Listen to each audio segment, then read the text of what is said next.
fevereiro comemoramos o Dia Mundial do Gato. A data foi criada na Itália para combater os maus tratos contra os gatinhos. Aqui na Alesp, temos uma lei aprovada recentemente que visa o bem-estar, saúde e proteção na comercialização de animais domésticos no estado de São Paulo. Neste Alesp Cidadania, recebemos a especialista em medicina felina, Ana Carolina Brito de Oliveira. Muito obrigada pela participação. Eu que agradeço. Também participa deste bate-papo Tatiana Salles, médica veterinária e diretora da ONG Confraria dos Miados e Latidos. Muito obrigada. Eu que agradeço a oportunidade. O que vocês acham desta lei que foi aprovada aqui na Alesp, deste projeto aprovado aqui na Alesp e depois sancionado como lei? Bom, eu acho que é um importante passo para a gente discutir e conversar e cobrar que os maus tratos contra os animais sejam devidamente punidos, estabelece normas importantes para a comercialização e também para o cuidado, dentro também, incluindo o papel do médico veterinário dentro desse cuidado aos animais. Então, eu acho que é um grande passo que ainda requer bastante discussões, mas que a gente vem avançando bastante. Tatiana.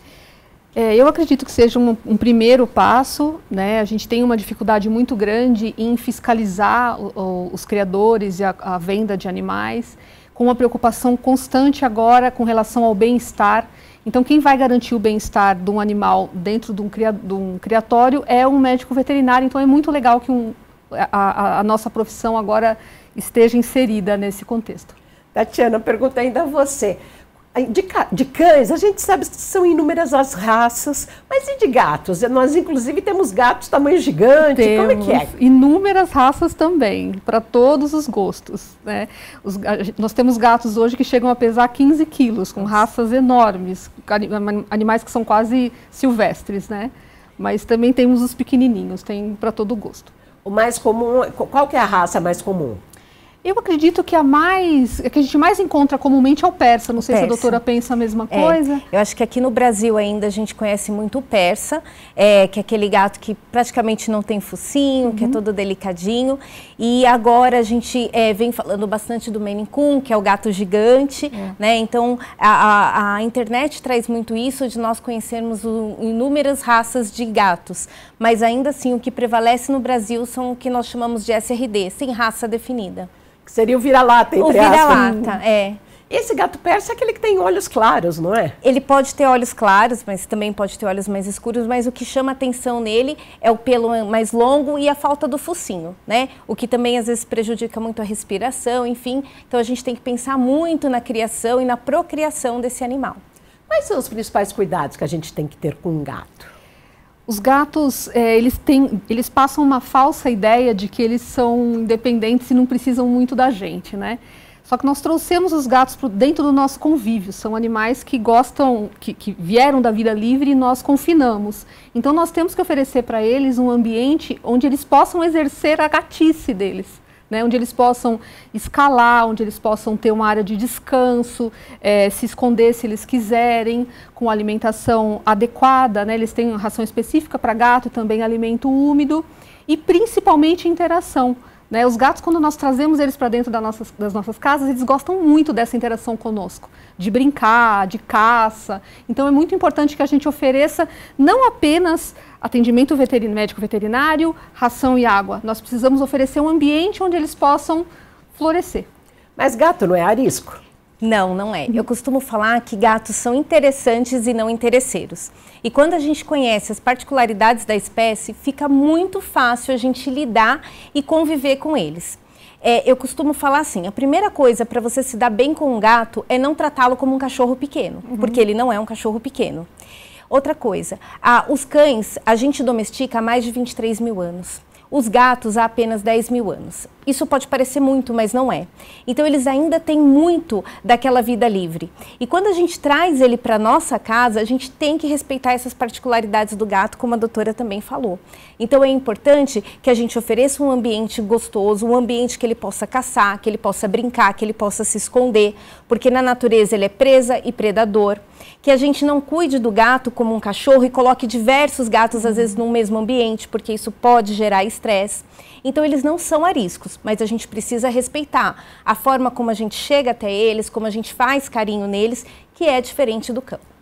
Em relação a essa questão dos gatos, a gente cresceu vendo desenho de que gato toma leite. Gatos não tomam leite. Temos mesmo essa falsa ideia, né? Só quando só quando bebês, como todos né, deveriam ser. Mas eles não precisam de leite. Eles precisam muito de alimento úmido, porque agora os gatos vivem mais, né? Nós oferecemos cuidados para eles que prolongam a vida deles. Então, precisamos também oferecer muito alimento úmido para que eles bebam bastante água e fiquem mais sadios, mas não leite. Em relação à questão, o gato pode ficar sozinho o dia todo em casa? Não é saudável para o gato ficar sozinho o dia todo, né? A gente tem que saber que as pessoas costumam falar, gato gosta da casa e não dos donos, dos tutores. Não, isso é uma mentira. O gato, sim, ele tem uma relação amorosa com seus tutores, mas gato gosta de rotina. Então, às vezes, as pessoas confundem muito isso achando que o gato só gosta da casa. E o ficar sozinho faz mal mentalmente para o gato, assim como para nós, seres humanos, né? A solidão faz mal. Então, o gato, ele precisa ter interações no meio, ele precisa ter o tutor perto. E quando esse tutor vai se ausentar por longos períodos, é importante que alguém desempenhe esse papel de estar presente para ele. Gato pode ser adestrado? Eu não costumo usar o termo adestrado, né? Nós acabamos descobrindo o que eles gostam de fazer. Né? Não é como um cão que nós podemos pegar diversos cães e ensinar as mesmas coisas e eles vão replicar aquilo no momento que a gente der o comando. Com os gatos é um pouco diferente. Então, é uma troca com os gatos. A gente oferece uma coisa que eles gostam e eles fazem uma coisa que a gente gosta. Que são os petiscos. Geralmente petisco ou brincadeira, os gatos são muito diferentes nesse aspecto, né? Mesmo com o tipo do petisco. Né? Tem gatos que só aceitam sachê, ou um petisco cremoso, ou ração seca. É muito do indivíduo mesmo. E hoje a indústria de alimentação para pets está muito avançada, né? Sim. Que outros tipos que a gente tem de alimentação para gato? A gente tem que tomar um pouco de cuidado, porque os gatos, eles são carnívoros estritos. O que significa isso? O gato, a gente não pode fazer do gato um vegetariano, um vegano, porque isso, obviamente, acaba levando ele a adoecimento e, às vezes, até a morte. Né? Então, hoje a indústria entende isso, que o gato é um carnívoro, ele precisa da carne e ele desenvolve diversas rações com diversas texturas, os grãos com diferentes formatos. Por exemplo, o persa, ele tem a boca muito pequenininha e hoje a indústria desenvolve uma ração para gato persa, que vai ajudá-lo e auxiliá-lo na forma como ele vai abocanhar e vai engolir essa ração. Assim como sachês, que é extremamente necessário que os gatos comam sachê diariamente. Então, gatos com paladar mais exigente têm um tipo de sachê.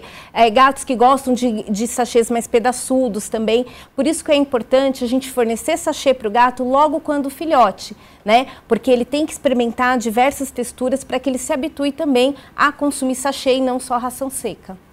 O que é o sachê? O sachê, ele depende do tipo, do que ele é produzido, mas ele é basicamente carne e vem com proteínas, com aminoácidos, porque eles precisam de algumas vitaminas, e caldo. É uma ração úmida que vai favorecer o consumo de água pelo gato, que é um animal que já consome pouca água por si só, pela sua genética e sua origem desértica, né? Então é importante que a gente estimule esse gato através do sachê, através de bebedouros que chamem a atenção dele, cubos de gelo. Eles adoram água com cubos de gelo, eles adoram se ver bebendo água, então potes espelhados podem ajudar na atração desse gato por beber água. Então, o sachê ele vai propiciando isso, que ele consuma água de uma forma diferente. Quem dá comida normal, comida de humano para gato? Na ONG nós pegamos alguns casos assim em que os gatos chegam a ficar cegos. Nossa. Porque os gatos precisam de um aminoácido chamado taurina, que ele é acrescentado na alimentação do gato, e quando a gente faz alimentação natural, né, que a gente resolve cozinhar para o gato em casa, é algo que precisa ser acrescentado e dificilmente é. Então, eles podem perder a visão. Nós já chegamos a pegar na ONG gatos que só comiam arroz e ficaram cegos mesmo, perderam a visão. Na Lesp Cidadania, eu gostaria que você contasse um pouco sobre a história da confraria Miados Latidos. Com todo o prazer, é o amor da minha vida. A nossa ONG foi fundada em 2007, inicialmente para a prática de CED, que é a captura, esterilização e devolução de animais de vida livre, ferais, ariscos. E aí a gente foi galgando o espaço. Hoje nós temos um abrigo, onde ficam os gatos prontos, que a gente coloca para adoção. Temos um imóvel que fica uma clínica de atendimento interno para esses animais, que a gente faz castração, fazemos também cirurgias mais complexas. E temos uma clínica para atendimento externo para a comunidade. Então a gente oferece atendimento a baixo custo, especializado em felinos para as pessoas que não conseguem pagar. Como que esse sistema que vocês adotam, esse projeto que inclusive é pioneiro de vocês, da questão do gato livre, o gato de rua? Uma questão é que alguns gatos, muitos deles na verdade, eles não têm um perfil para viver indoors, viver fechados, né? Eles nasceram nas ruas, eles não têm muito contato com pessoas, eles têm ali a sua estrutura social, que eles vivem num espaço ok, né? Eles têm acesso a algum alimento, acesso à água e algum abrigo. Esses animais, quando a gente tira eles desse lugar, digamos uma praça, só para efeito de dar um contexto, a gente tira de um lugar e confina num abrigo, a gente mata esses animais de estresse, porque eles não toleram o contato conosco. Então, estes animais, a gente castra, vacina, faz uma pequena marcação na orelha esquerda, que é uma marcação universal para animais que passaram por esse manejo, e devolve para aquele lugar onde ele já vivia. Esse é um motivo. O outro motivo é que não há abrigo suficiente para todos os gatos, né? Então, muitas vezes, a gente atua em comunidades que têm gatos semidomiciliados. Então, nós castramos, eles vão continuar vivendo a vidinha deles, né? Porque o bom não é inimigo do ótimo. O ótimo seria que eles pudessem todos viver num ambiente excelente dentro de casa. Mas se a gente castra esses animais e vacina, nós já interrompemos um ciclo de uma série de doenças que eles podem ter e transmitir, né? Que podem ser prevenidas apenas com a castração e com a vacinação. Doutora Ana Carolina, qual o padrão médio de idade de um gato? Aí depende. O gato normalmente que vive em vida livre ou semidomiciliado, ele tende a viver de 3 a 4 anos, às vezes até menos. Hoje, gatos que vivem domiciliados, com todo o suporte, não só veterinário, mas como do manejo adequado, hoje eu trato gatos com 20 anos. Então, o que vai depender mesmo é se esse gato tem acesso à vida livre, onde ele corre o risco de ser atropelado, adquirir doenças, ou se ele é domiciliado com qualidade. Ele tem acompanhamento veterinário, ele tem acompanhamento e uma estrutura para ele ser um gato dentro de uma casa, e aí ele pode viver muitos anos. Quais os problemas de saúde mais frequentes? Olha, os problemas de saúde mais frequentes, falando em saúde pública, a gente pode falar da esporotricose, que é uma doença fúngica, onde os gatos eles se infectam através de outros gatos já doentes, ou então através de enterrar na areia as suas fezes, a sua urina, e ele pode se infectar com fungo. Com a infecção desse fungo, diversas lesões aparecem no corpo. E ao brigar ou morder outro gato, arranhar, ele vai disseminando a doença. E também pode passar essa doença para nós, seres humanos. Então, isso é importante para gatos que são de rua. Outra doença importante que a gente chama de FIV, que é a AIDS felina, não passa nem para outras espécies, nem para nós seres humanos, e segue praticamente o mesmo padrão da AIDS humana. O gato ele falece de doenças oportunistas por conta da depressão do sistema imunológico dele. E a FeLV, que é conhecida popularmente como a leucemia felina, que é uma doença devastadora, que a gente hoje tem vacina no Brasil, e ela faz a depressão da medula, então esse animal tem uma anemia severa e propicia o aparecimento de diversos tumores pelo corpo. Existe vacina para esporotricose? Infelizmente, e o que é esse problema? Então, infelizmente, não existe vacina para esporotricose. A esporotricose antigamente era conhecida como a doença do jardineiro, onde o jardineiro, ao manipular uma terra que estava com fungo, ele se infectava e apareciam diversas lesões na mão. Com o grande número de gatos que nós temos hoje de vida livre, esses gatos têm acesso a essa terra, arranhar uma árvore que está com esse fungo e eles adquirem essa doença. O gato ele tem uma esporulação, ele tem uma disseminação muito rápida dessa doença pela própria fisiologia do corpo dele. E aí ele, arranhando um ser humano, mordendo um ser humano ou arranhando outros felinos, outros cães, ele também passa essa doença. Mas é importante dizer que o gato não é o vilão. O vilão é o ser humano que deixou esse gato ter acesso à rua ou que por vezes esse gato foi jogado à própria sorte enfim, a gente tem que tomar cuidado para que não aconteça o que aconteceu com os macacos na febre amarela, que eles foram praticamente exterminados pelo desconhecimento sobre a doença. Então os gatos, eles são vítimas dessa doença, eles precisam ser cuidados. Hoje a cidade de São Paulo é um grande foco, assim como o estado do Rio de Janeiro e em Manaus, na cidade de Manaus, e é uma doença séria, é uma doença de saúde pública e que ela precisa ser devidamente discutida para que outros felinos não adoeçam e não morram como está acontecendo agora. Mas o homem pode ser contaminado por esse problema? Pode ser contaminado. E quais são os sintomas e riscos? Tá, a doença ela pode aparecer de 3 dias a 3 meses a partir do contato com um gato doente que te arranhe ou te morda. Tá? Os riscos podem ser, começa a aparecer lesões pelo corpo e nodulações no sistema linfático.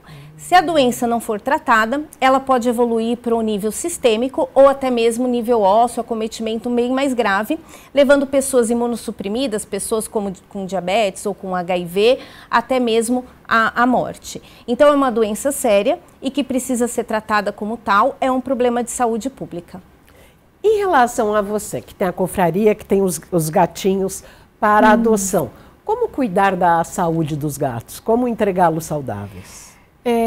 Todos os gatinhos que nós resgatamos, eles, antes de serem doados, eles passam por um protocolo de admissão, né? Então, eles são castrados, vacinados, microchipados e vermifugados. Esse é o básico. Só que apenas uma fração pequena dos gatos precisam só disso, né? Quando as ONGs os resgatam. Então, nós tratamos qualquer condição de saúde que eles tenham. Inclusive, fazemos o teste de FIV e FeLV, que a doutora bem pontuou, que é muito relevante, porque os gatos que portam FIV ou FeLV, eles só podem conviver com outros gatos que portam FIV ou FeLV, né? Não com os negativos. Então, nós temos que fazer todo esse manejo de separar os gatinhos. Mas eles são todos entregues saudáveis. Eles podem ter doenças crônicas, que não impedem a adoção, né? Por exemplo, o gato tem insuficiência renal leve, ou ele tem um problema cardíaco. A gente diagnostica, trata o que é possível e procura um lar que tenha capacidade de manejar essa condição crônica desse gato, que muitas vezes envolve apenas visitas regulares ao médico veterinário ou uma medicação diária. Nós já doamos, por exemplo, um gatinho com hipotireoidismo. A pessoa que adotou ele tinha hipotireoidismo, então ela achou incrível e ele toma a mesma medicação que ela. Então a gente tem esse cuidado. Então, repetindo os 4 procedimentos? Castração, vacinação, microchipagem, vermifugação e o teste para FIV e FeLV. São 5, o mínimo. A microchipagem é para a identificação dele? Exatamente, importantíssimo.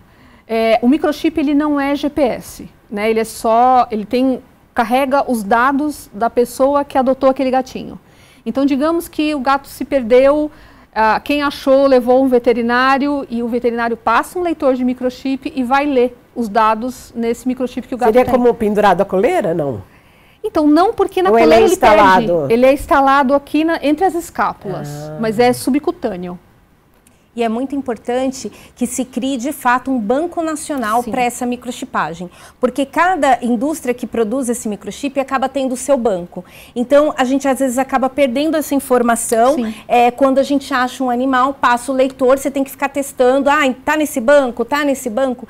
Então, um banco nacional ou um banco estadual, de uma forma que seja cobrado que todos os animais sejam microchipados e estejam nesse banco, facilita para que quem abandona seja devidamente punido, se o animal é perdido, ele seja devidamente entregue ao seu tutor e a gente diminua esse número de animais errantes que estão na rua e a gente não consegue identificar. Porque eu acho que, se não todos, mas a maioria pode ter tido uma família. Vocês, como a confraria, vocês resgatam e depois oferecem a doação. Vocês vendem também animais e como é que vocês veem esse comércio? Nós não vendemos animais, nós só mesmo resgatamos e doamos, né? Nós arcamos com boa parte do comércio, porque quando ele é indiscriminado, basta ter o dinheiro para comprar aquele animal e levar para casa e entendê-lo como uma coisa, né? Não como uma vida. esse animal ele vai ter problemas, a pessoa não vai conseguir cuidar e eles vão parar nas ONGs, né? A nossa ONG já chegou a doar 23, por exemplo, gatos da raça Bengal. Esses gatos chegam a custar R$10.000, né? Persas, esfinx, os gatos sem pelo, os munchkin, aqueles gatos que são curtinhos, baixinhos. Persas é um monte, himalaios, gatos caros, que são vendidos indiscriminadamente para pessoas que não têm nenhum critério. Então, a gente pede sempre para participar dessa conversa, porque nós acabamos arcando com o ônus do comércio feito de qualquer forma. E assim como acontece com os cães, geralmente nas férias eles são abandonados por pessoas que acabaram comprando ou mesmo pegando uma doação e que depois acabam abandonando. Com gatos, como é que a mesma coisa? Eu digo sem medo de errar que as ONGs têm mais critérios para doar do que um criador tem para vender. Porque nós recusamos a adoção sem nenhum problema, se a gente entender que o gato não vai ter condições de vida adequadas naquele lar. Ou se a pessoa está adotando pelo motivo errado, né? Por exemplo, um animal ele não é um presente. Que nem eu sou uma candidata. Certo. Quero adotar um gato. Certo. Você tem que estar disposta a lidar com um indivíduo que caminha durante a noite, que mia, que não pode ficar sozinho, que demanda esses cuidados específicos na adaptação da casa. Mas eu vou estar à noite em casa. O dia inteiro ele fica sozinho, mas à noite eu estou lá. Ele vai te perturbar à noite porque ele quer a sua companhia. Se ele ficou entediado o dia inteiro em casa sem fazer nada, ele vai querer te acionar durante a noite. Nós temos devoluções por causa disso, por isso que eu sinalizei como algo importante. A sua casa precisa ser segura, porque os gatos não podem ter acesso à rua para dar voltinhas. Se for um apartamento, precisa ter tela, rede de proteção em todas as janelas. E você precisa ter condições financeiras para manter esse animal. Ele não pode comer uma ração colorida, por exemplo, porque isso vai fazer mal para ele, para os rins dele, né? Ele precisa de vacinas anualmente, ele precisa de cuidado veterinário específico, né? Hoje, cada vez mais tem sido demandada essa condição de procurar médicos veterinários especializados em felinos. Porque para eles não serem tratados como um cachorro pequeno, como a doutora falou. Uma coisa, outra coisa. Exatamente. A rotina é totalmente diferente, quem tem cão e quem tem gato. Eu costumo falar assim que o gato, quando ele para você adotá-lo, ele vai subir em cima das suas coisas, ele vai derrubar as suas coisas. Os gatos, eles têm uma personalidade forte e você não vai colocar uma coleira e prender num quintal, como você às vezes faz com um cachorro quando chega uma visita. Gatos podem não gostar daquela visita que está vindo à sua casa, ele vai deixar a sua roupa preta, cheia de pelo. Né? Então, são coisas que e as pessoas às vezes acabam não entendendo isso. Então, é importante que a gente tenha essa consciência e que se em casa ele pode viver 20 anos. Você está disposta a doar 20 anos da sua vida para um animalzinho?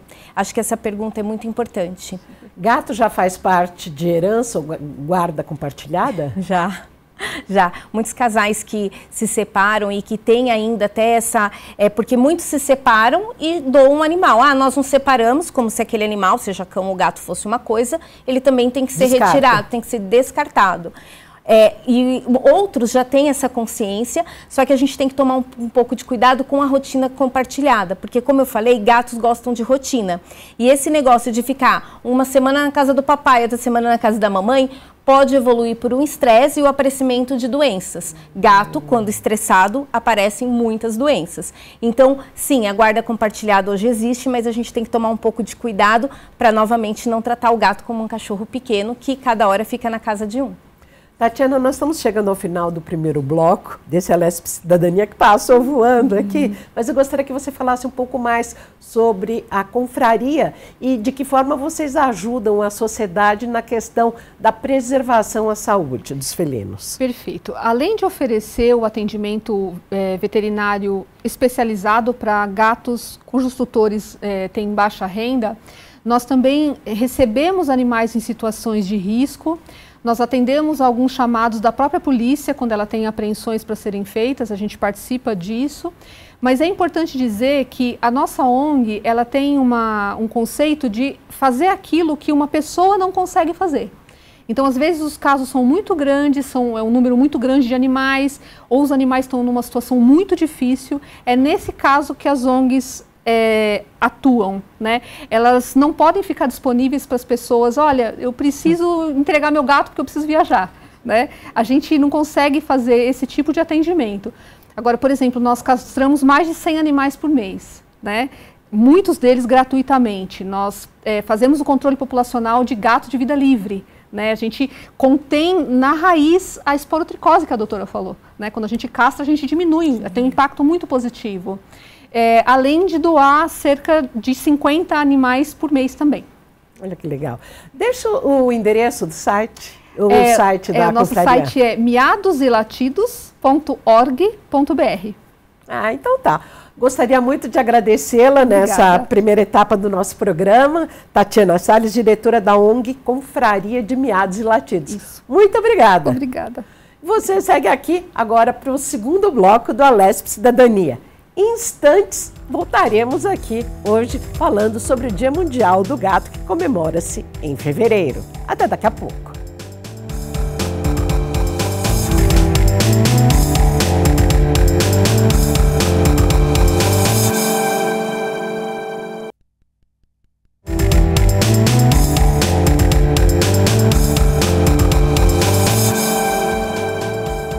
Neste segundo bloco do Alesp Cidadania, seguimos com a conversa sobre o Dia Mundial dos Gatos. Convidamos Perla Poltronieri, que é fundadora e presidente da Catalan Adoção de Gatinhos. E continuamos aqui com Ana Carolina Brito de Oliveira, especialista em medicina felina. Obrigada, viu, Perla? Eu que agradeço a oportunidade. Conta pra gente, o que é a sua ONG? Nós nascemos do desejo de pessoas que se importam com a comunidade e enxergam a deficiência de políticas públicas e aí decidiram fazer algumas coisas em prol aos animais. Como existem ONGs de crianças, idosos e o meio ambiente, várias causas, nós nos unimos por uma afinidade de amor aos animais e o desejo de fazer alguma coisa melhor por eles, porque como sabemos que existe essa quantidade imensa, né, de descontrole populacional, nós pensamos em criar uma comunidade para que conseguíssemos resgatar e proporcionar um lar para a maioria deles. Hoje em dia são 30 milhões de gatos, segundo o IBGE? Isso, o que a gente consegue contabilizar na verdade, né? Então, a gente ainda não tem, acho que, ideia realmente de quantos gatos, uma vez que tem muitos de vida livre, que não têm acesso à saúde, à medicina veterinária, e por isso é uma estimativa. E esses de vida livre estariam entre os 30 milhões? Sim. Que são os gatos soltos? Que fazem uma estimação até pelo número de gatos presos, de quantos que eles podem procriar, e aí é uma estimativa. E ano após ano, cresce o número de gatos que vocês acabam resgatando? Ah, sim. É muito incrível. Eu estava comentando até com elas antes da gente começar que a nossa ideia era começar um projeto e cada vez ter mais voluntários de lares temporários para a gente não precisar confiná-los num abrigo, para eles poderem ter lares temporários, transitórios, para que pudessem conseguir uma adoção. Só que o número é tão grande que há mais de 10 anos fazendo isso, eu tenho alugado casas maiores para ter maior quantidade de animais, com maiores vivências, para que a gente consiga resgatar o máximo possível, porque parou-se durante muito tempo de campanhas de castração, tivemos pandemia, né? Ficamos esse pós-pandêmico, foi caótico, o gato pode ter até 4 gestações no ano, então são gestações curtas, então a procriação é imensa e está totalmente fora de controle. Então, todas as ONGs que existem aqui, por exemplo, na cidade de São Paulo, no estado de São Paulo, não dão conta nem de 10% da necessidade do estado de São Paulo. E cada ninhada com quantos filhotes? Existe uma média, né? Quanto mais a gata se reproduz, mais vão caber mais no útero. Então, assim, nós pegamos de 4 e agora recentemente de 9 até 11 gatos nós já pegamos. Então, às vezes não tem cadeia mamária para a quantidade de gatinhos que nascem. E até porque a gata, ela pode ficar dias fértil. E aí ela copula com vários gatos. Então, ela tem um gatinho de cada cor, porque ela copula com vários animais. E, às vezes, o parto dela pode durar 24 horas, porque foi o tempo que ela foi tendo o contato, a cópula com outros gatos, e aí você tem um parto de 24 horas com vários gatos nascendo, cores diferentes. Então, é nesse o nível do descontrole populacional. E é preciso de uma parteira? Eu confio muito na natureza. A gente tem que confiar muito na natureza, porque são muitos, né? E muitas vezes elas têm em forros de casa. A gente é muito chamado, diz, olha, a gata deu cria no meu forro, a gata deu cria na minha garagem, a gata deu cria, porque ela precisa de um espaço, um pequeno espaço para poder ter o parto. Geralmente, eles nascem em placentas individuais, então ela come essa placenta, porque também é uma forma de ela se alimentar e ter força para continuar o parto, e a placenta é úmida também, então ela hidrata a gata e ela vai continuar tendo o parto ali. E em geral dá muito certo, mas já tivemos casos de cesáreas, né, de ter que correr e fazer cesariana porque alguém está entalado, alguém está ao contrário, como todos somos mamíferos, então tudo pode acontecer. Ana Carolina, que doença de humanos que o gato também pode ter? O gato pode ter asma, por exemplo. É a única espécie que tem a mesma fisiopatologia da doença humana, que é a asma. Então, ué, mas tem gente que não quer ter, que tem asma e que não quer ter gato em casa. Não necessariamente isso está ligado ao gato. A pessoa pode... A asma é um mecanismo de alergia e um dos mecanismos de alergia pode ser alérgico a pólen, a poeira, a fumaça de diversos produtos e não necessariamente ao gato. Então, isso que o gato causa alergia, isso precisa ser muito bem avaliado por um médico, né, para que não seja cometida aí uma injustiça com o gato. Mas o gato é a única espécie que apresenta asma, assim como nós seres humanos. Gato pode ter diabetes? Sim, gato pode ter diabetes e o número vem crescendo absurdamente. Por quê? Por conta da obesidade. Gatos que ficam em casa, que não são estimulados a brincarem, a correrem, a caçarem e que têm à disposição um grande número de comida. Porque na natureza ele caça diversas vezes ao dia para se manter vivo. Então ele caça um passarinho, um inseto e ele tem que caçar diversas vezes e ele percorre um território muito grande para isso, né? Em casa ele tem um pote de comida à vontade, ele dorme porque às vezes o tutor está trabalhando o dia inteiro, então quando ele acorda ele come, aí dorme, acorda e ele não vai gastando energia e aí vai gerando a obesidade. E a obesidade é um dos grandes fatores na diabetes do felino. Olha, e ele tem que tomar insulina? Tem.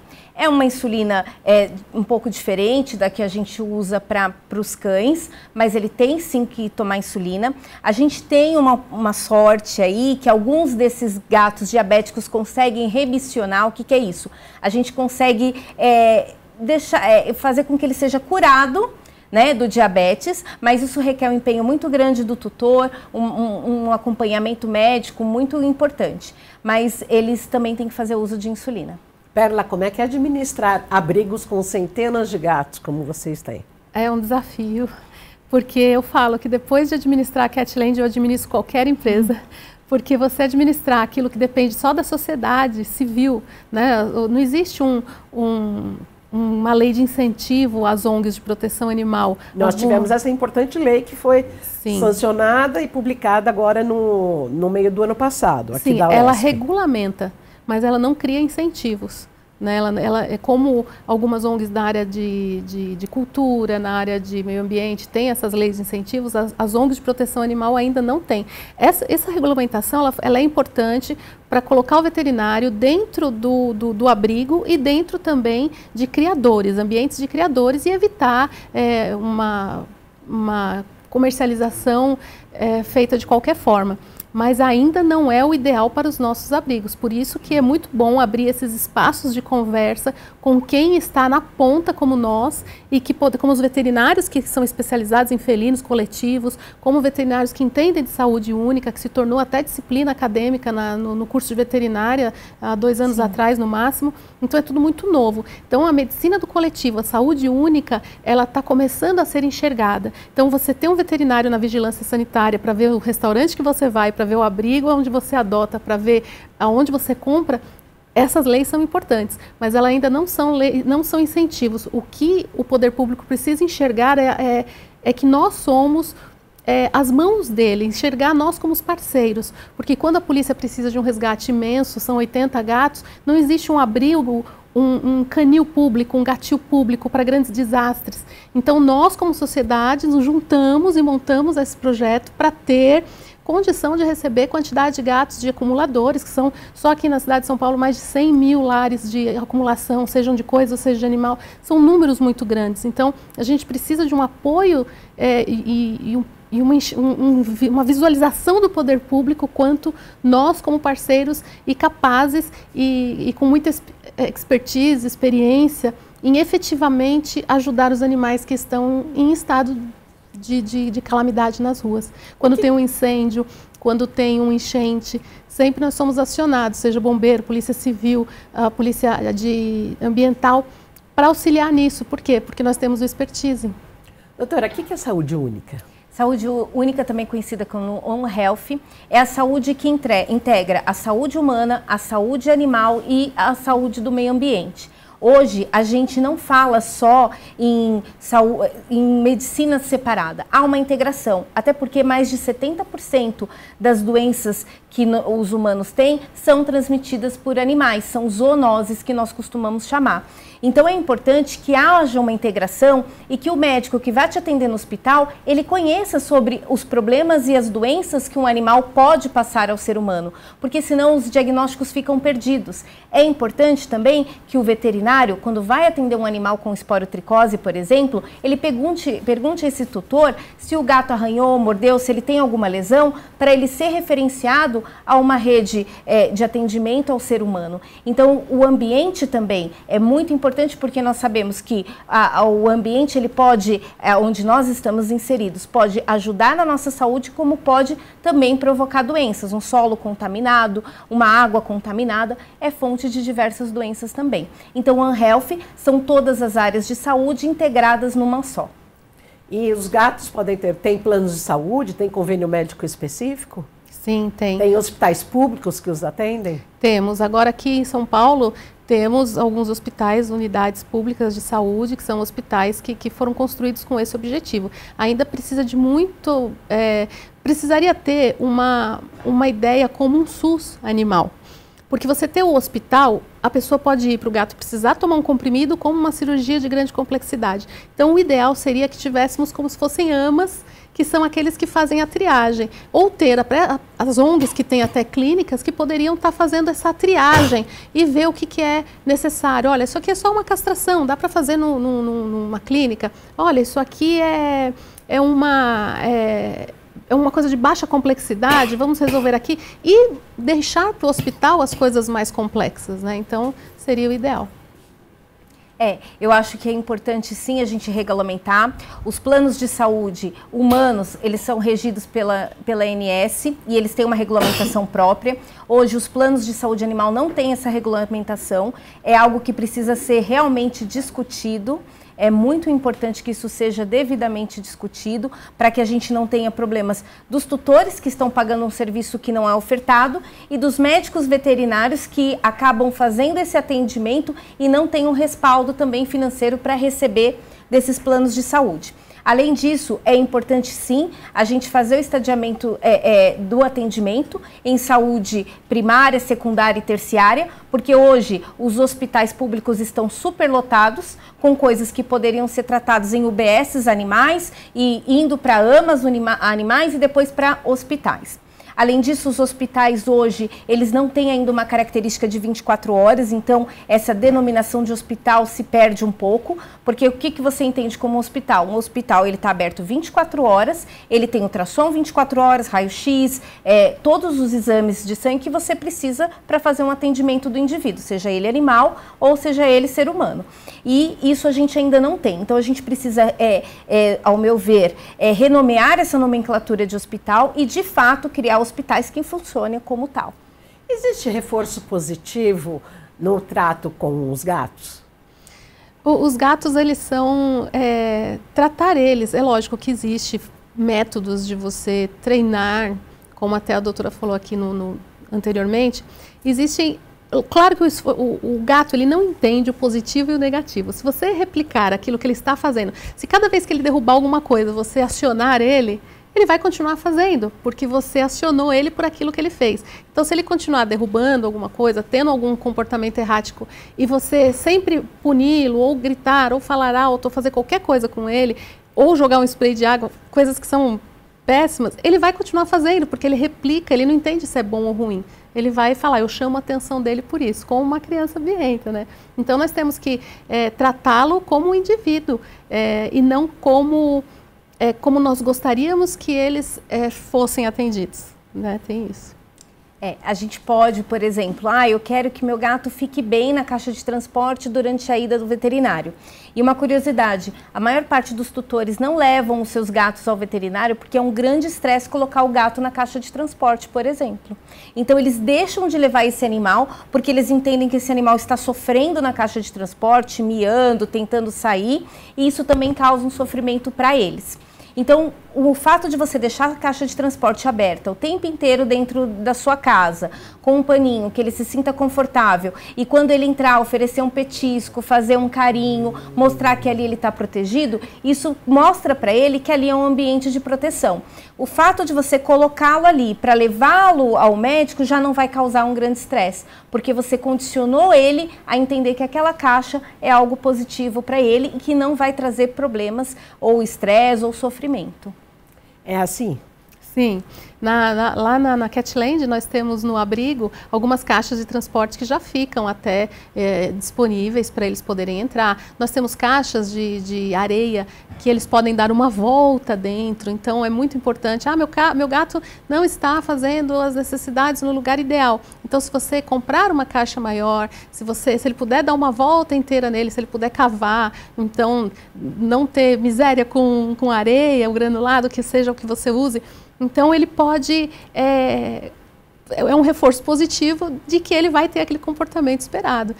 Assim como brincadeiras, eles têm um instinto de caça, então você proporcionar, você chega em casa cansado, tudo, mas você tem que ter os 10 minutinhos dele correndo atrás de alguma coisa para ele também se cansar, para ele ter uma atividade, não ficar entediado e começar a estragar alguns móveis que as pessoas também ficam bem. Agora, apesar de que tem muitas empresas especializadas em cobre isso, faz aquilo, né, para proteger móveis, mas é muito importante que você o identifique e o respeite e trate ele como um membro da família, na questão de estar junto com. Se você só ficar, não pode, sai daqui, não sei o que, é melhor não ter. Doutora, qual que é o risco da toxicoplasmose? Toxoplasmose, isso. Durante muitos anos o gato foi conhecido como um vilão. E qual era a norma? Se você está grávida, doa o seu gato, porque senão você vai pegar toxoplasmose. Toxoplasmose é uma doença transmitida por um protozoário e a grande fonte de infecção é carne mal passada, alimentos vegetais e frutas mal lavados ou mal cozidos. Então não é o gato o grande vilão. Né? O gato, ele transmite a doença numa única fase, na fase ali infantil dele, mas ninguém vai comer cocô de gato. Né? Então o fato de você limpar uma caixa de transporte, e se você está gestante, peça para alguém fazer isso. Eu não tenho ninguém, estou gestante, põe uma luva, põe uma máscara e retire aquelas fezes de lá, não espere elas endurecerem, ressecarem.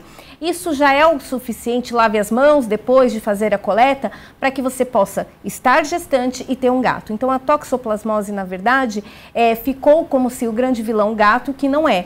A maior fonte de infecção, eu repito, é carne crua, alimentos mal lavados, mal cozidos e que fazem com que a gente adquira esse protozoário. E no homem, quais as características da doença? Bom, a gente hoje cuida muito da toxoplasmose gestacional, então ele pode fazer malformação fetal, pode induzir algumas anomalias importantes ou até mesmo um aborto. Por isso que dentro do pré-natal da gestante, nós fazemos a coleta do sangue para ver se ela é suscetível à toxoplasmose ou ela já teve a doença.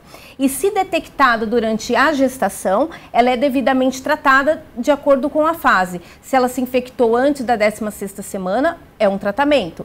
Se ela se infectou após a 16ª semana, é outro tratamento. E aí, quando esse bebezinho nasce, é feito também uma coleta e ele é acompanhado. E se notar que ele se infectou, também é feito o tratamento ao longo desse primeiro ano de vida. Cães e gatos vivem pacificamente? Sim, super. Com calopsitas. Com calopsitas, eles são melhores que a gente para fazer amizade, né? Só existem técnicas, né? Você não pode chegar na sua sala e colocar um gato para todos os seus animais e falar, olha, estamos aqui com um novo integrante. Não, existem técnicas, né? O gato, ele é muito sensorial, depois ele é visual, depois ele é o contato. Então, respeitando minimamente as 3 fases de um gato, para você colocar ele em contato com outros animais, ele não vai enxergar o passarinho que a pessoa tem, a calopsita, como uma caça e nem como cachorro, como predador dele. E assim dá para se conviver com bastante. Na Catland nós temos um grupo de voluntários que fazem parte do pós-adoção. Depois que a pessoa adota, a gente manda um e-mail nas primeiras 24 horas, na primeira semana, primeiro mês, primeiros 3 meses, 6 meses e 1 ano, para acompanhar sempre a evolução desse gato dentro da casa. E possivelmente minimizar esses transtornos que às vezes a pessoa coloca o gato ali no meio e ele estressa os animais, chora a criança e tudo mais. Então, um novo membro na família tem que ser uma coisa bem pensada e a pessoa estar disposta a saber que existem técnicas. Ah, eu coloco o meu bicho de qualquer jeito lá e nunca... Que sorte, que bom que você teve, mas foi sorte. Existem estudos. Então, vamos seguir isso, o passo a passo vai ser mais fácil, vai ser melhor e o seu animal, a chance de ele ter 100% de aprovação dos outros membros da casa é fantástico. Olha que interessante isso. Eles se dão muito bem, sim, é um pouco de lenda, só que como a gente falou, os gatos são extremamente territorialistas. Por isso que você não pode colocar um outro gato, ou até mesmo um cão, mas é mais com gatos que gato com gato, de uma forma abrupta e sem fazer tudo que a Perla falou, todas as fases de aproximação, porque quando inimigos, às vezes ficam inimigos o resto da vida, e aí o tutor estressa, os gatos estressam e a família toda estressa. Então é importante fazer mesmo uma aproximação toda sistematizada para que todo mundo fique bem. E com a chegada de um bebê? A mesma coisa. O bebê, a gestante, ela tem que entender que esse gato vai sentir que ela está gerando uma vida. E não refutá-lo, não separá-lo. E ensinar que a criança, conforme ela vai crescendo, que não é um brinquedo. Então que ela não pode puxar, que ela não pode apertar, que ela não pode morder. E quando muito criança, sempre está na companhia de um adulto para que isso seja devidamente orientado. Então a criança vai aprender a respeitar o limite do animal e o animal vai respeitar o limite da criança. E em relação à questão da ração, a gente já falamos também de como a sua ONG atua, mas vocês tiveram um papel fundamental também na tragédia do Rio Grande do Sul, não foi? Ah, sim, as ONGs foram fundamentais nesse manejo com os animais, porque assim, evidenciou-se, né, nessa tragédia a quantidade de animais que estavam nas ruas. Né, os abrigos ficaram muito cheios e aí foram contatadas ONGs de várias partes do Brasil para levar esses animais, tirarem dali daquela situação de abrigo, né, porque era uma zona de guerra. Então, várias ONGs foram... Então, as ONGs que eram especializadas em manejo de esporotricose, chegaram 30, 40 gatos. Quem é mais especializado em filhotes, foram os filhotes para lá, ninhadas, mamães, gatos velhos, cães idosos, cães com problemas de comportamento. E, fora isso, muitas ONGs também foram lá para o sul para fazer o manejo da gestão mesmo dos abrigos lá. O pessoal muito da Universidade Federal do Paraná, outros projetos, foram lá para conseguir fazer a contenção daquilo e não virar uma tragédia pior ainda, com animais brigando. Então, eles foram individualizando baias, foram tratando, vacinando, tinham muitas doenças do coletivo, né? Então, foi feito manejo e castração imediata de uma quantidade imensa de animais. Então, foi feito um trabalho muito grande. Nós pegamos muitos animais, mais de 40 das vezes que foram vindos, que não vieram uma vez só.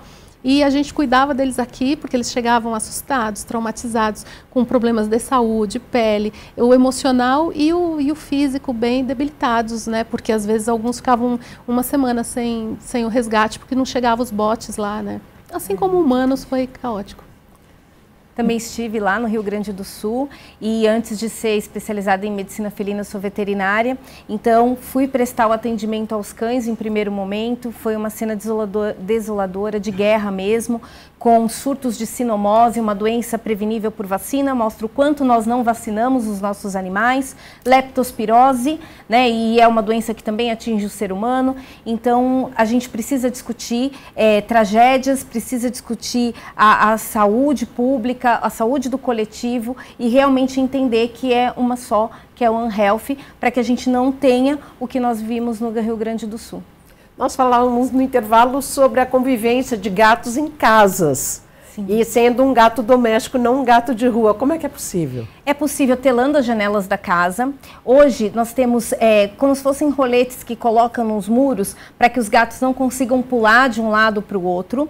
Quando se torna muito caro, hoje tem na internet ensinando a fazer com garrafa PET também, né? E, se possível, com condições financeiras, é claro, fazer áreas de gatil, com uma extensão de tela, para que ele tenha acesso ao quintal, mas não consiga ter acesso a outros telhados, a outras casas. Nós estamos chegando ao final do programa. Eu gostaria que vocês deixassem aqui uma mensagem para quem ama gatinhos. Agora, fevereiro, Dia Mundial do Gato, quando comemoramos essa data. Bom, reforçando, gatos são interessantes, não são interesseiros.